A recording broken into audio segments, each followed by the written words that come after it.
O bíblico continua, e em Gênesis 1:2, é o próximo verso, diz assim: a terra, porém, estava ou era sem forma e vazia.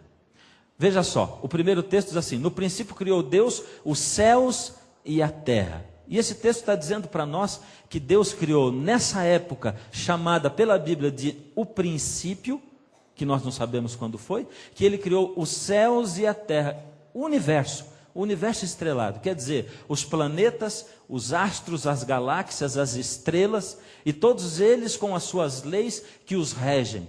Esse foi uma época, esse foi um tempo que diz assim, onde a Bíblia diz no princípio. Nessa época chamada no princípio, Deus criou o universo todo, inclusive a terra. No princípio criou Deus os céus e a terra. E a terra, porém, era sem forma e vazia. Ou seja, quando Deus criou tudo e o universo todo, nessa época chamada no princípio, a terra era sem forma e vazia. Por que a terra era sem forma e vazia?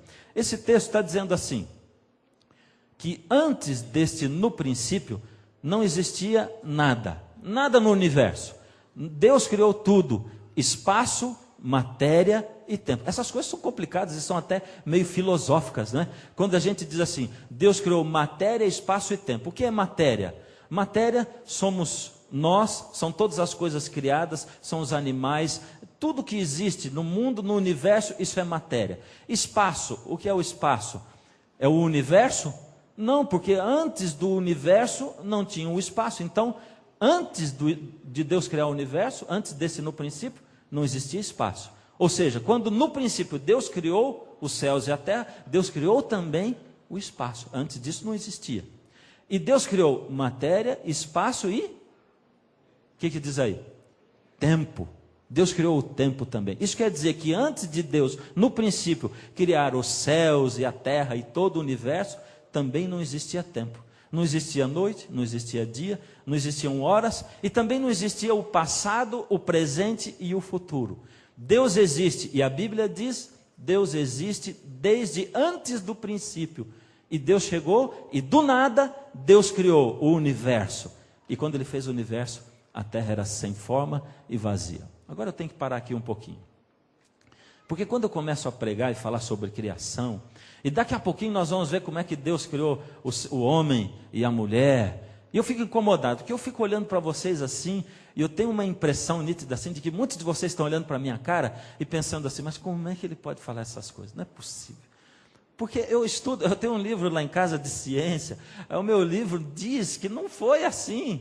E a ciência não fala essas coisas, eu não consigo entender, sabe, porque existe um esforço hoje de muitas pessoas na área religiosa, de tentar falar, bom, tá bom, a Bíblia não diz bem isso, mas eu não quero descrever Deus, então vamos pegar assim, a ciência, e a ciência não pode ser mudada, porque ciência é ciência, ela é matemática, ela é exata, então já que não dá para mudar a ciência, vamos mudar um pouco a Bíblia, e aí a pessoa diz, não, esse tempo aqui não são, a criação não são dias literais, é uma coisa simbólica, e o outro diz, não, Adão não é Adão mesmo, ele representa, e o fruto proibido não é fruto proibido, coisa nenhuma, e as pessoas vão, mas nós vimos ontem, que não dá para a gente descartar nada da Bíblia, e nós lemos aquele texto de 1 Timóteo, que diz assim, que toda a escritura é divinamente inspirada, e ela é útil, toda ela, não dá para tirar nada.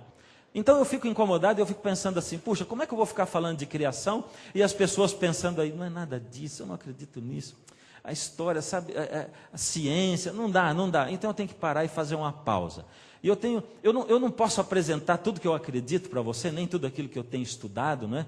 Por isso nós também planejamos de dar um presente para você com 10 noites, e entre esses 2 presentes, um é um musical ao vivo, é só para quem está em Jacareí, não é? Não sei aí na sua igreja, na sua casa como é que vai ser, mas para você que está assistindo aqui, é assim, você vai ganhar um DVD com 8 programas especiais que eu levei um tempo para fazer e pesquisar, chamado Criacionismo.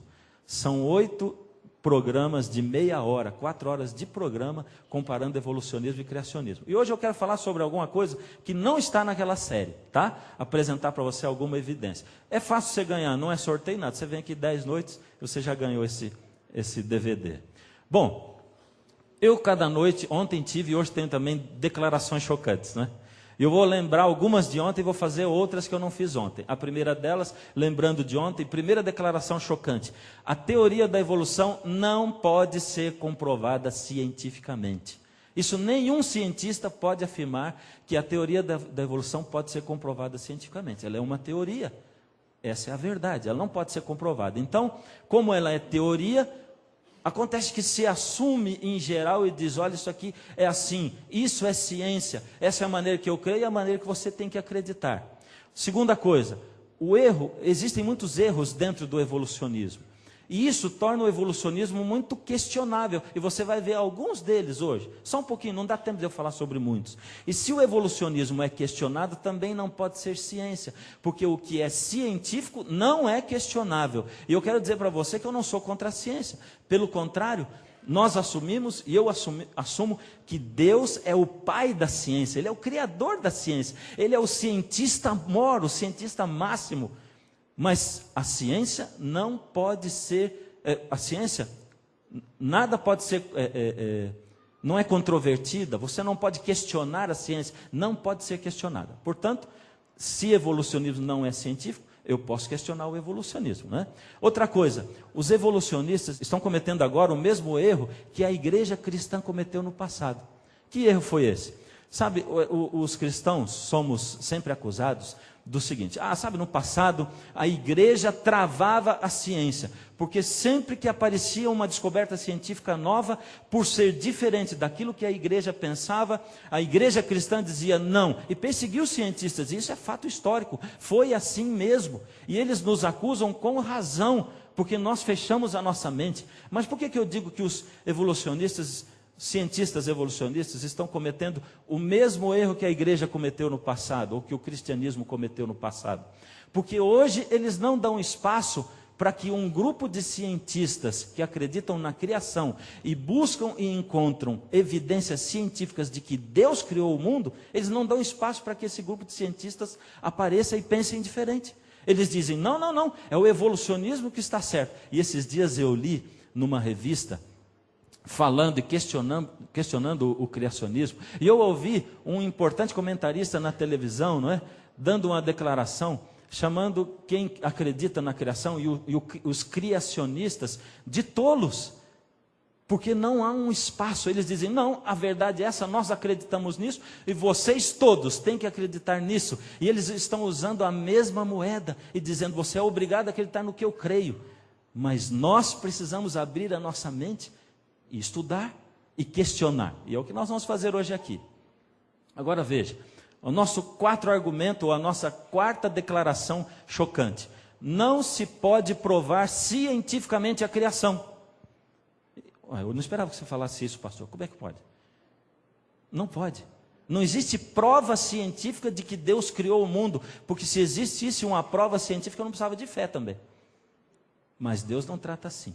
Deus não deixou prova, mas Ele deixou evidências pegadas na natureza, muito claras, de que Ele criou o mundo. E você vai ver, não existe prova. Você nunca pode dizer assim, eu posso provar para você cientificamente que Deus criou o mundo.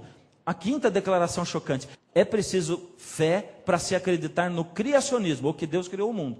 Mas também há muitas evidências científicas dele.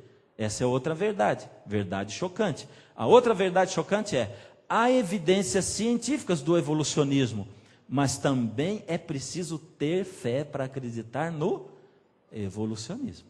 É isso. São as duas coisas iguais. Existem evidências científicas que apontam para a teoria do evolucionismo. Existem evidências científicas que apontam para a teoria do criacionismo. E aí nós temos que estudar, ver essas evidências, procurar ter um contato com Deus, e aí Deus vai nos mostrar. Está muito cansativa essa coisa? Essa história aqui, ou você está achando que é interessante? Eu não sei porquê, mas eu me empolgo com essa coisa. Eu amo estudar isso aqui, porque quando eu estudo a questão da ciência ligada com a Bíblia, e eu vou encontrando essas coisas, aquilo aquece o meu coração e eu fico assim, elétrico. Eu amo isso aqui. Eu fico emocionado quando eu estou estudando a Bíblia e eu descubro esse tipo de coisa. Hoje, um grupo de cientistas se tornou os evangelistas do acaso. Eles se tornaram os evangelistas do acaso. Por que eu digo evangelistas? Porque o evangelista é aquele que leva o evangelho, prega as boas novas da salvação. E eles pregam não as boas novas da salvação. Eles pregam o acaso. Eles dizem, tudo surgiu por acaso.